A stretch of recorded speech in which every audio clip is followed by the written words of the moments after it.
Everyone wants more money, but most of us weren't taught how to create an abundant life. That's where the More Money Show comes in. If you're ready to have more money, create more freedom, and experience more fun, turn the volume up. It's time to learn how to create the prosperity and life you have been dreaming of. Here's your host, Cassie Parks. Hello and welcome to the Happy Ever After podcast. I am your host, Cassie Parks, and I'm so excited that you're here today. So many cool things going on right in the middle of, prepping for book launch. I was telling someone the other day, soon you're going to be, in just a couple weeks, you're going to be able to go into a bookstore and buy my book. And the fact that that is an option is just amazing to me. And so I'm very excited about that. Super excited about that. I wanted to give you a heads up. I'm not ready to tell you the name yet, but the name of this podcast is changing. The link won't change, or nothing will change if you have everything set up to come automatically into, your iTunes or your feed, whatever your app you're listening on. You'll be fine. Everything will be the same, but I am changing the name. And this was something that came out of, really my future self just spoke to me and said, the podcast name needs to change. I waited for the answer and it came. And so I'm super excited to share it with you all.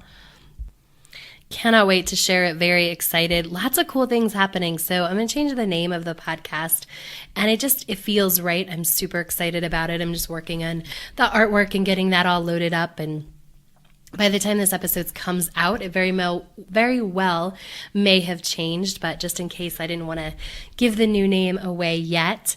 I feel like Phoebe today. I have like a deeper voice than normal. I had a cold or allergies. I don't know. Something is running through my body, which is, I have learned isn't always about, I didn't feel good. I was sick. Some people are like, you gotta, take a break. And I'm like, it's not really, I don't let myself get run down anymore. So I know that. And it was really interesting, when it felt like I've been fighting this thing for a while. Like there's like something, stuck in my head, sinuses that just, I would feel like something was coming on, and I would take some extra time off, spend some, just some extra time resting, and it'd get better. And finally, it's like the dam broke last week, and, it just came on. But now it's like flowing through. And I feel like that sort of happened in my business a little bit as well. And I do think that sometimes our physical stuff doesn't always have to be tied to, I got sick because I didn't take care of myself. I did this or that. I think sometimes we just process stuff, and, like sinus stuff definitely is in your head. And there's been some things that are sort of where trying to shift and move just as I grow, normal stuff. But, it just couldn't get it dislodged almost, and it dislodged. And I think part of that gets tied up in when stuff is stuck, gets tied up in the sinus stuff. And so if you listen to my other podcast, I told Ginny the other day, I said, I'm just excited that it's like moving through. Like, I don't even care that I didn't feel good today, or that, now I don't care that I sound, like Phoebe on that episode of Friends where she has that really deep voice, her sexy voice. Because it's all moving through. It's all part of the process. And there's something magical that happens when you just learn to not, get upset or get wound up about certain things, but you really start to see certain stuff is just part of the process, right? It's nothing I have to fix.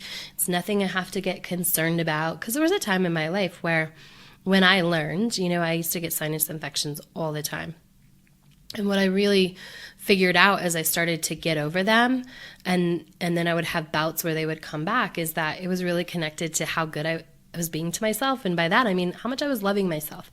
If I was letting someone walk all over me, I would get a sinus infection. If I was, not really holding, good boundaries, or not taking care of myself in a way that, I don't mean necessarily physically, but emotionally and spiritually, I would get sinus infections. And when I realized that, I became very super aware that was happening, and how to fix it, and just paid attention, right? It made me pay attention to when I did get one. It was like, oh, okay, what happened? Where were you not good to yourself? Where did you not honor yourself? And as time has gone on, a couple years ago, I can remember like getting a sinus infection, and I didn't freak out, but I was like, oh, what's going on? What did I do? How come I'm not, where didn't I set a boundary? And what I realized is like, that was a point in time. And yeah, in the past, I was getting sinus infections for that. But, now it was just, part of life because it wasn't happening all the time. And I didn't really have to get all worked up about it, but sometimes we just have to update those things in our thinking and the way that we look at things. And some things are just, that's what happens. And it's really okay. And it's really just part of the process. So, and just, that's an invitation, maybe more than you wanted to hear about me and my sinus infection, but it's an invitation to just step back and know that sometimes what's going on changes and shifts, and you don't have to get as worked up about it. You don't have to stress about it. Maybe it was something like sinus infections highlighted for me in the past when I needed to pay more attention in certain areas. And now it doesn't happen that often, and it's just all part of the process. And in this case, I think it was tied into some things I was moving around in my business and some things I was figuring out in terms of going bigger. And when I figured all that out, everything just sort of let loose and everything is just running through, and that's okay. Like, that's the way our bodies are meant to work, right? And it's the way the process is meant to, like, sometimes things just get stuck and then they got to get flushed out. And so talking about that a little bit more than I anticipated today, but thanks for hanging in there. I know that you're listening because you want to welcome more money into your life without that struggle, so that you can build a business quicker and easier. And today what we're going to talk about is how to become the person who has money. That's super important. If you've read Manifest 10,000, thank you. If you have pre-ordered it, thank you. If you have not, please go to Amazon or Books A Million or Powell's or Barnes & Noble, Target even, and pre-order Manifest 10,000 right now. If you love the show, I would just love if you pre-ordered the book, and it'll be here soon. I've heard Amazon start shipping out as early as a month, and it's when I'm recording this, it is less than a month until the book comes out. When you're listening to this, it's probably still a couple weeks till it comes out. So if you go order from Amazon, you will probably get it in the next couple days because they are going to start shipping out soon if they haven't already. Or mark your calendar for May 16th so that you can go buy the book when it comes out and we can hit bestseller and do all that fun stuff. Because it's just fun. It's fun to have everybody buy on the same day. It's fun to have all the pre-orders. I 100% appreciate every single one of you that has pre-ordered. Thank you so much. I'm really excited to talk about our topic today. So I'm going to maybe stop talking about other things, but I do want to just give you another heads up is that I'm going to change the format of the show a little bit too. So there's going to be a couple more episodes like this. And then what I'm excited about is getting to share with you all stories about people growing their business and manifesting more money. And so we'll talk more about that, give you a little more heads up on the next episode. But I'm going to shift gears a little bit and really, because I believe, and we'll talk about this in the next episode as well, next couple episodes, how important belief amping is. And I don't know if that's a term someone else uses, but I made it up for myself. And it's really like, how do you amp up your beliefs so that your brain believes you can welcome more money into your life? And one of the ways, and I think the main way, is really to seek out stories of people who've done it. And so I'm excited to share with you lots of stories of people who have manifested money, lots of money, because I believe that, takes over in your brain and creates beliefs that it's possible for you. So I'm excited about that. All right. So again, please go grab Manifest 10,000 at your favorite bookstore or mark your calendar for May 16th to pick that up on Amazon. Today we are going to talk about let's talk about what we talked about last episode. Talk about what we talked about. Last episode, we talked about creating your new money persona and how important it is to create that really after you've been focused on money and you've been doing some other things and, really amping up the fun with money and going through the other phases. It's important to not, try and change your money persona or decide on a money persona when you first start this process of welcoming more money into your life, right? So you do it about midway through. And once you've identified your money persona, we talked about getting in touch with your money persona like it's a character on a TV show. What are the characteristics, the thoughts, the beliefs, all of that? What are the experiences? So you've identified that money persona. The next step, which is phase 7 in the Manifest 10,000 process, the next step is integrating your money persona into your life. And then today we're also going to talk about stepping into the experience. So when you integrate your money persona into your life, this is important. So it's easy to kind of decide who your money persona is and to practice those thoughts and beliefs, but all that really happens, a lot of it inside your mind, which is super important. It happens in your brain. It's awesome and it's necessary, right? But what you want to start doing, and this is part of integrating your money persona, is changing your physical reality to signal to your brain that there is a change, right? There is a change in your reality. If everything stays the same, your brain doesn't totally see that. So you're changing the things inside your brain. You're tapping into the beliefs, that your money persona would have. You're practicing those beliefs. You're practicing those thoughts. You're really putting yourself in that place. But one of the keys is really shifting your physical reality, because that's a shortcut to becoming your new money persona, right?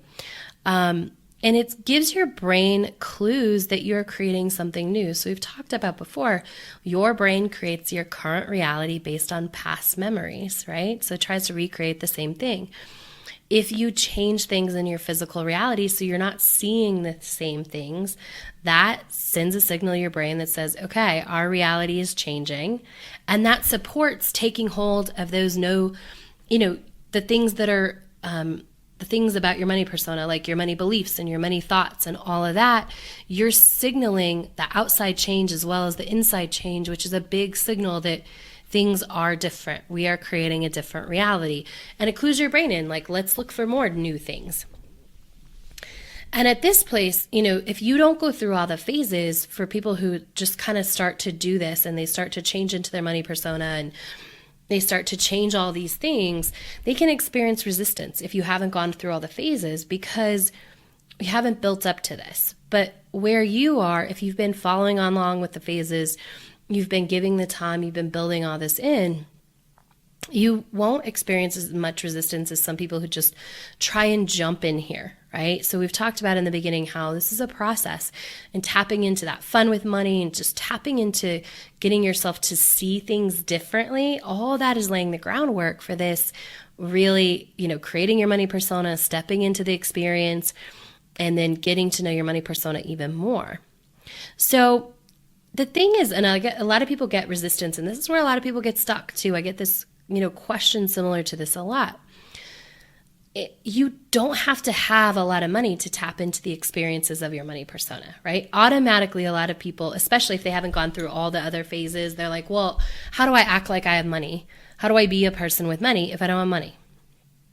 Well, there are lots of ways to practice. And again, give some changes in your physical reality to, support and signify and just really support the thoughts and beliefs that you're changing to be in alignment with your money persona, right? Again, more signals that things are changing. We're creating new. So for example, if your money persona doesn't live where you live, they live in a different neighborhood, you can drive to that neighborhood and you can park your car and you can walk around the block, right? Go for a walk as if you were walking around that neighborhood, if that's something you do.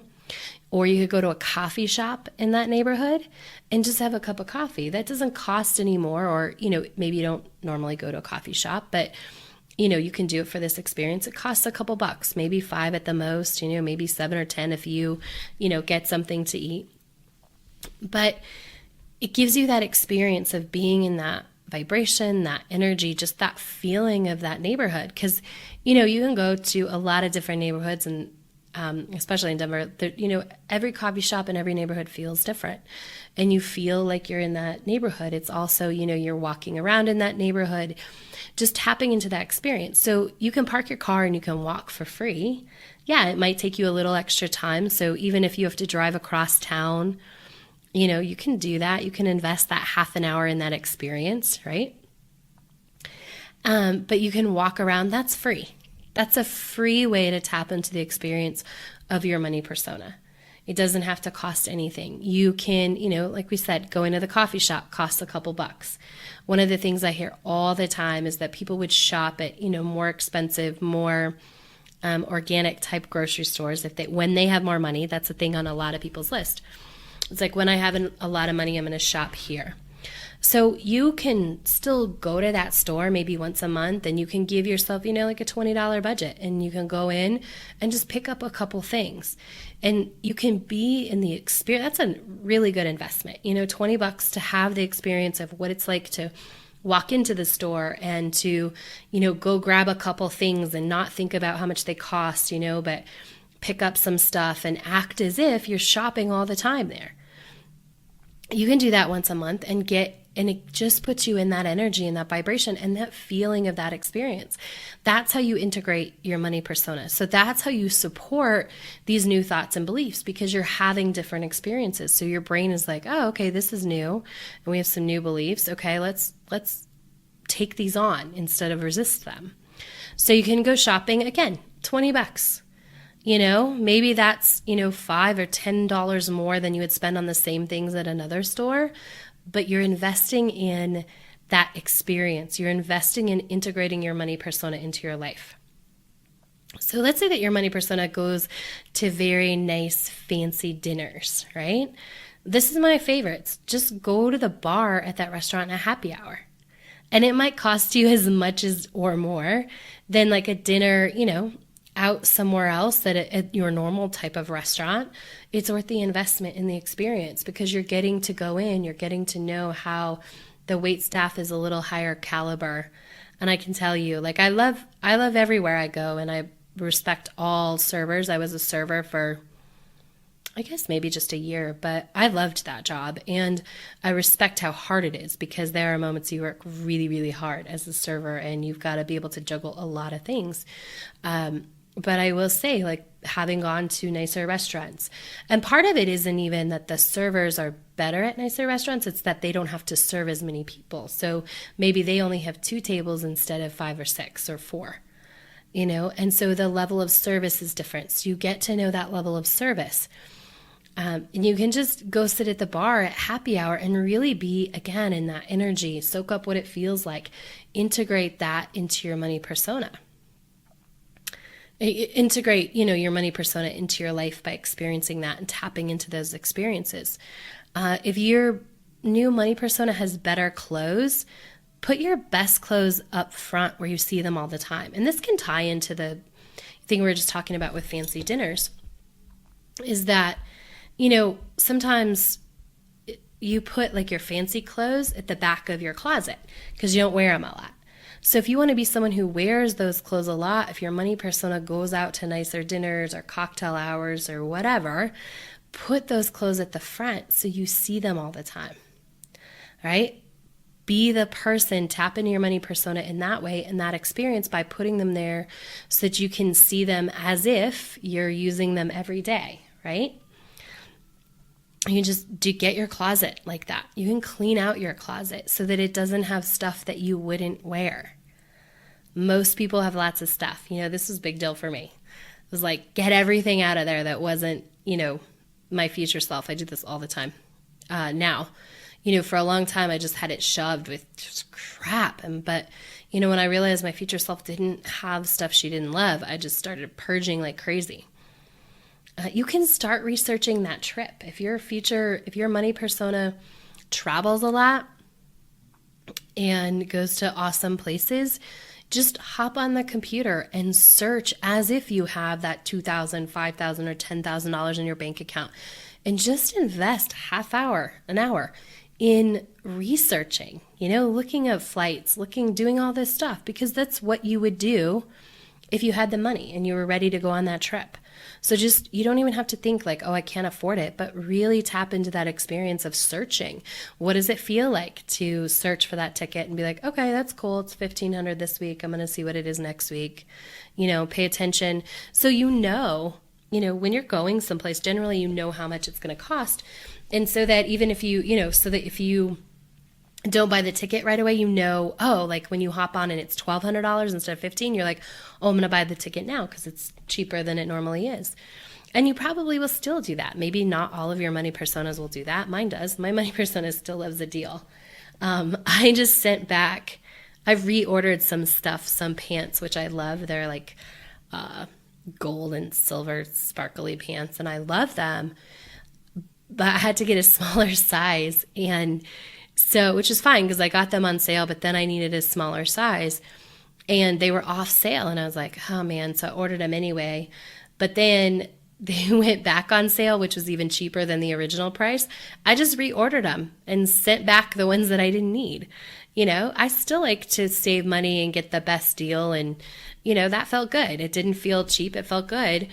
And so, you're probably still going to look, if it's normally $1,500 to fly somewhere and that you want to travel, you're going to take advantage when it's $1,200 because you probably still love a deal. Most people still love, to get the best investment, the best bang for their buck. So start planning that trip. And like I said first, or a little bit ago, you can, visualize, but really changing the experience is what your outer experience and looking at things differently, going to different restaurants that are a little bit better. That's really what starts to change because you're changing your physical reality. So it matches what's going on inside your head. And it matches your money persona. You get to know what it feels like. Like I said, walking into that restaurant, you know what it feels like. Right? Or you know what it feels like to go into that store that you always want to go grocery shopping at instead of driving by it and going, oh, I can't do that, right? You know what it feels like to walk in and be a shopper there, right? The next part that you want to do is you want to really step into the experience. And if you've been around for a while, you've probably heard me talk about scripting, and that's what we're talking about here.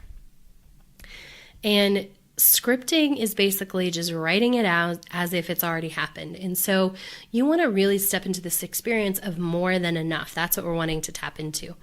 And so you just pick up your pen and paper 5 minutes a day and just write, I love all the money coming into my life. It's so much fun. Write it as if it's already happened, right? There's already abundance everywhere. And you just keep doing that.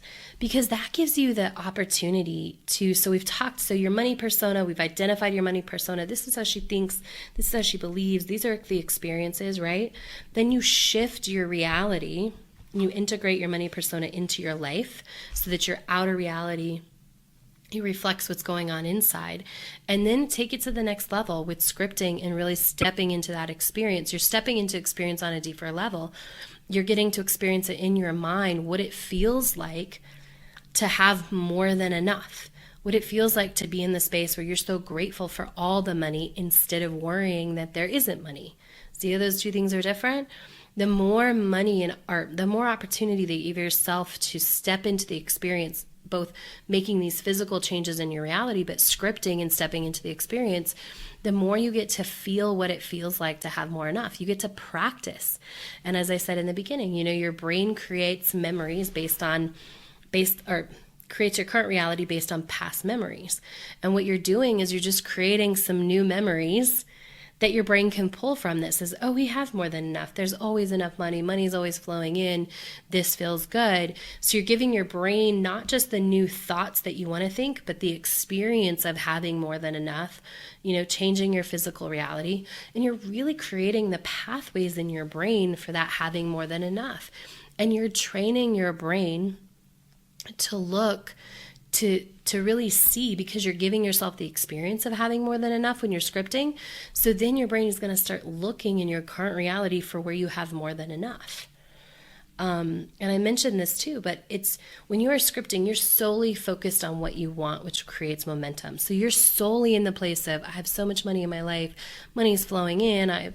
There's money everywhere. It feels so good to have money, which means you're not putting any energy on what you don't have. And your new money persona has all the money that they need, right? You're a person, ideally, hopefully, your money persona is a person who attracts everything they need, has more than enough abundance, thinks that money is, flows easily, believes that they're worthy of all this money.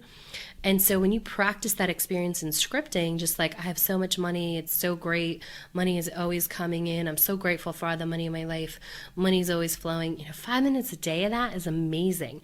And again, you're tapping into that experience of more than enough. And that's really how you step into that experience.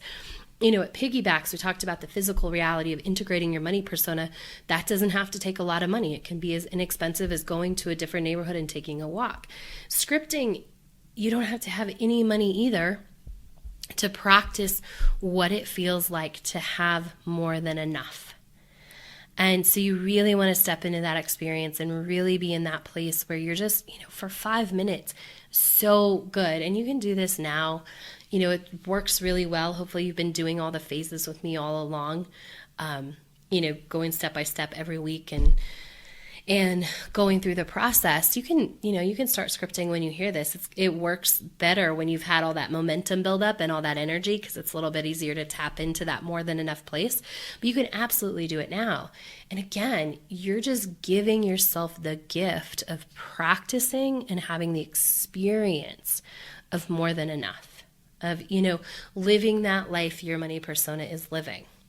So it's just another way to be in that experience. And it's really important because you just keep stepping into that experience of more than enough. And when you get to, you realize, and you can tap into that feeling of more than enough, more and more and more and more just comes to you. And again, the magic really, there's so much magic in scripting and stepping into the experience, right? Because that's what you have to create a different experience, and you have to be able to practice that experience in order to create it. And scripting gives you that opportunity to just be in that place where you get to be so abundant. And it's just so great. And again, it focuses on being in the place you want to be instead of where you don't want to be. And so it really creates that awesome, juicy momentum. So those are the last two phases of the process. We're going to talk next show on kind of how to put everything together and all the other things that you should do that don't really fit into a step-by-step, but that you want to do all the time when you're manifesting money. And this process isn't just a one-time thing. And it's actually what I love about it. I have a client and I adore her. And she's, stayed with me. She worked with me for a year but she, she'll always go back and she's like, the stuff I learned, like doing Manifest 10K, it's in my brain. And I love that. And that is how this works. You just keep building on it and you keep, you do it in the phase, but you just keep going back to it. And when, something comes up and you're like, oh, does my money persona believe that? And you're like, no. And it becomes really easy to shift and change that. And so this stuff, when you do the process, it sticks, and again, if you want a guide, just go to manifest10k.com and join and get the step-by-step guide, right? Which is even, it's great to have this, but it's also great to have daily to tell you what to do, because this stuff sticks, it stays around, and it creates lasting, and it's what you want to keep pulling from in order to increase and more and more your money mindset. I was talking to a woman today. It was so great. She shared with me, she's like, this book is amazing. Like, I want to be the person with money, which is actually where I got the title of this episode. She's like, that's who I need to step into. And she, she shared with me, she recommends my book all the time, and that she's never recommended a book so many times. And I just love that. And I'm hearing that more and more. I was interviewed a couple weeks ago and by a guy, and I sent him a copy of the book, and he's like, I've been recommending it and bragging about it to all of my friends. And I love that. And the reason that I'm sharing that right now is because, we're kind of coming to the end of this process. We're starting something new and fun after we finish the Manifest 10,000 process. But the reason that I get to have those experiences where someone's like, I recommend your book to everyone, and I've never done that before, is because I laid the foundation that I'm teaching you in the Manifest 10,000 process. All of this is the foundation for who and where I am today. So I just, do the process, stick with it, get the book, go to, Amazon, get Manifest 10,000, join Manifest 10K if that feels good, get support, listen to the podcast. I love when I hear from you guys that you listen to shows over and over again. So glad I can be with you so much of the time. But just keep doing those things, because this stuff that I'm teaching really is a huge, like, it changed my life. I was going to say it's a huge part. There's different layers of what things changed, and some things I had to do first before I could do this work. But, it changed my life in so many ways. And again, it's the foundation for the life I get to live today. So enjoy it. I'm going to leave you with this mantra for this week. I experience abundance. I experience abundance is your mantra this week. Practice it as it feels good. Say it as often as possible. And I will be back next week. Thank you for listening. Have a good one. Thanks for joining us on The More Money Show. To learn how to attract more money into your life, go to your favorite book retailer and order Cassie's book, Manifest $10,000.